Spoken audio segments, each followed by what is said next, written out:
Hello friends, नमस्कार। जैसे कि आप लोगों को पता है यूपीएससी 2022 का अभी आज रिजल्ट आ चुका है। तो अगर हम बात करेंगे इसकी कट ऑफ की, तो जो प्रीलिम्स है उसका कट ऑफ गया था 88.22 गया था। और ये है जनरल कैटेगरी का। अगर बात करेंगे ईडब्ल्यूएस का यानी कि इकोनॉमिक वीकर सेक्शन का, उनका 82 गया था और ओबीसी का 87। और इस तरह से आप देख पा रहे होंगे कि कौन सा कैटेगरी में कौन सा कट ऑफ गया था। तो ये हो गया प्रीलिम्स का। सेम उसी तरह से जो मेन का कट ऑफ है वो जनरल में है 748 और ईडब्ल्यूएस में है 715, ओबीसी में है 714। ऐसे आप देख पाओगे कि मेन का कट ऑफ क्या है। चलो उसी हिसाब से अगर बात करेंगे फाइनल की, फाइनल यानी कि मेन प्लस इंटरव्यू, टोटल मिला के जो कट ऑफ है जनरल का वो 960 गया है और ईडब्ल्यूएस का 926 गया है और ओबीसी का 923 गया है। ठीक है ना, बाकी आप लोग देख पा रहे होंगे कि कौन सा कट ऑफ गया है।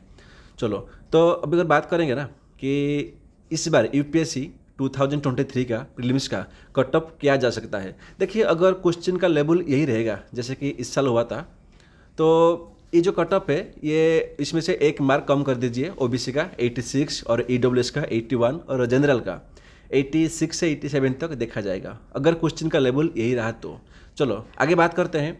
तो जैसे कि यहाँ पे लिखा है जो कट ऑफ मार्क है ना, ये जीएस पेपर 1 का है, ये आप लोग पता ही होगा। और जो जीएस 2 है, प्रीलिम्स की बात कर रहा हूँ मैं, वहाँ पे क्या है ना, ये सिर्फ 33% है। ये होता है क्वालिफाइंग मार्क, यानी कि जीएस 2 में जैसे कि आपको पता है कि टोटल 200 का होता है। तो 200 में से अगर आप 66 मार्क रखोगे तो आपका जो पेपर 1 है वो चेक किया जाएगा, अदरवाइज चेक नहीं किया जाएगा, है ना। उसी तरह से यहाँ पे ये भी मेंशन किया हुआ है कि जो मेन का होता है ना, जैसे कि मेन में हमारा जो लिखा है कि 7 सब्जेक्ट्स है, यानी कि एक आपका एसए हो गया और उसमें 4 जीएस है और उसमें 2 ऑप्शनल है ना। तो टोटल 7 हो गया।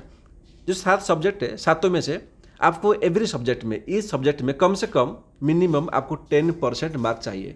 अगर 10% मार्क लेकर आओगे तो आप क्वालिफाई कर पाओगे। यानी कि अगर मान लो 250 मार्क का है तो आपको कम से कम 25 नंबर तो लाना ही पड़ेगा। ठीक है ना, जैसे सी-सैट में 33% है, ऐसे मेन में आपका 10% है। ओके, आई होप को यू अंडरस्टैंड। चलो तो यूपीएससी ने यहाँ पे ये भी मेंशन किया है कि अगर 2 और मोर कैंडिडेट्स का, अगर 2 कैंडिडेट ऐसा है जिसका मार्क इक्वल हो जाए, है ना, इंटरव्यू में टाई हो जाए, तो उस सिचुएशन में बोर्ड क्या करेगा। तो देखिए, उस सिचुएशन में जो हमारा कमीशन है, यूपीएससी कमीशन, ठीक है, वो क्या करेगा, तो दोनों कैंडिडेट्स का जो कंपल्सरी पेपर है ना, यानी कि GS1 S A, GS1, GS2, GS3, GS4 और मतलब 5 पेपर्स को वो मिलाएगा, यानी कि इसमें ऑप्शनल को वो माइनस कर देगा। ठीक है ना। तो ये जीएस में जिस कैंडिडेट का सबसे ज़्यादा मार्क होगा, ठीक है ना, तो उसको सिलेक्शन किया जाएगा और दूसरे को छोड़ दिया जाएगा। चलो अगर मानते हैं कि जो जीएस है ना, जो 5 पेपर है, मान लो उसमें भी दोनों का टाई हो गया, ठीक है ना, फाइनल में भी टाई हो गया और इसमें भी टाई हो गया, तो क्या होगा, तो यूपीएससी क्या करेगा, दोनों का एज देखेगा। तो जो एज है, जो सीनियरिटी होगा, तो उसी हिसाब से उनको सिलेक्ट किया जाएगा। तो इतना ही था आज का इन्फॉर्मेशन। आपको पता है कि आज हमारे यूपीएससी का रिजल्ट आ रखा है। तो यूपीएससी क्या करता है, जैसे ही वो रिजल्ट को रिलीज करता है, उसके साथ में जो उसका कट ऑफ मार्क्स है वो उसको भी छोड़ देता है। तो इसीलिए एक छोटा सा वीडियो आप लोग के था। Thank you.